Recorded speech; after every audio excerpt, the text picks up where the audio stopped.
দেশে চলমান ভয়াবহ গ্যাস সংকট হঠাৎ তৈরি হয়নি, বরং বিগত ফ্যাসিস্ট শাসনামলের আমদানি নির্ভর নীতির ফসল এটি। এমনটি মনে করেন জ্বালানি বিশেষজ্ঞ ও বিশ্লেষকরা। তারা বলছেন, মিয়ানমারের সাথে গভীর সমুদ্রসীমা চূড়ান্ত হওয়ার পর সেদেশের কর্তৃপক্ষ কূপ খনন করে গ্যাস উত্তোলন করছে, আর বাংলাদেশ অনুসন্ধানই শুরু করেনি। এছাড়া বেসরকারি খাতের সব শিল্পে ও বিদ্যুৎ উৎপাদনেও প্রাকৃতিক গ্যাসের যথেচ্ছ ব্যবহার সংকটকে আরও তীব্রতর করেছে। আরও জানাচ্ছেন নিয়ামুল আজিজ সাদিক। মিয়ানমারের সঙ্গে বাংলাদেশের গভীর সমুদ্রসীমার হিস্সা বুঝে পাওয়া গেছে 1 যুগ হলো। তারপর বসে থাকেনি মিয়ানমার। কিন্তু বিদেশে অর্থ পাচারের জন্য ফ্যাসিস্ট শেখ হাসিনা সরকার দেশের জ্বালানি রেখেছে আমদানি নির্ভর করে, যার কারণে গভীর সমুদ্রে কোথায় গ্যাস আছে, কিভাবে উত্তোলন করা যাবে সেই পরীক্ষাই শুরু করেনি হাসিনা সরকার।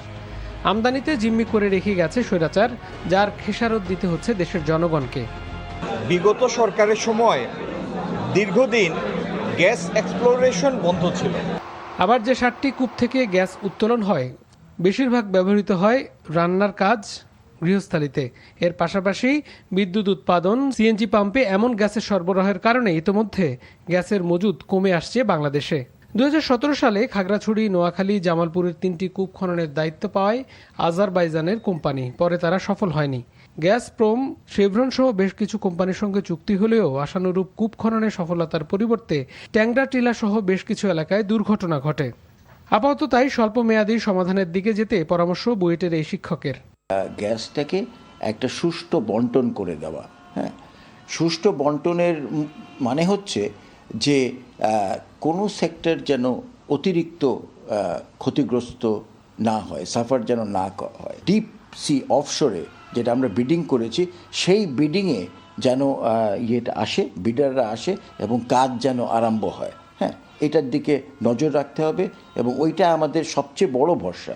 পাওয়ার সেলের সাবেক মহাপরিচালক বলেন, সমুদ্রে কূপ খনন সহ দেশীয় সংস্থা বাপেক্সকে শক্তিশালী করেনি হাসিনা সরকার। এমনকি অদৃশ্য চাপে আমদানি নির্ভর পরিকল্পনা ছিল পুরো সময়ে। গ্যাস উঠানোর জন্য সারা দুনিয়া পাগল। চীনকে তো বলাই হয় নাই, চীনকে বলা হয় নাই। এদিকে সিঙ্গাপুরের একটা পার্টি আসছিল, হংকংয়ের একটা আসছিল, সাউথ কোরিয়ার আসছিল, আর আমেরিকান আসছিল, আর ইন্ডিয়ান আসছিল। এই তো এইবারের টার্মে এই মন্ত্রীর সঙ্গে আমি চাকরি করছি একত্রে।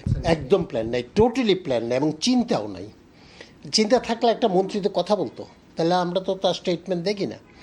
কোনো চিন্তা নেই। সে যে ডিপ সিতে একটা গ্যাস আছে এটাও জানে কিনা, আই হ্যাভ এ ডাউট। সমুদ্র ব্লকে গ্যাস উৎপাদন ব্যয়বহুল হলেও দীর্ঘমেয়াদী সুফল দেবে বলে মনে করেন তিনি।